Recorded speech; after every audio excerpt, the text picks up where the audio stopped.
Hey everyone, welcome back to the channel. In today's video, I'm going to show you how to embed a YouTube video on Reddit. This right here is my Reddit page. So the first one is just go to a YouTube, and if you want to post your own video, just go to your channel and select the video you want to embed on Reddit. When this video will open, just scroll down a little bit and you will see this option share. Just tap on this share and if you scroll to the right you will see more options and you can see there is an Reddit option.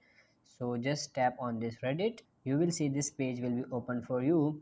So what you have to do is you just have to choose a community. So you have to choose a community to post, like I want to choose this one. After choosing community, you just simply have to tap on this post and your video will be on Reddit like this. So you can see that there is the video. Now the second way is, if you go to a page you will see this link icon. Just tap on this link icon. Now you need the URL of the video, so just go to YouTube and copy the URL link like this and just simply paste the link here, and you have to give some title here like whatever you want.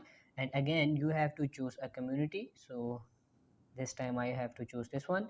Now you have to add some text like description, something like this, and after doing this process just tap on this post again. Your video has been embedded on Reddit. So these are the two ways you can add your YouTube videos on your Reddit. So that's it for this video. I hope this video was helpful. If it is, like this video and subscribe to the channel. Thank you.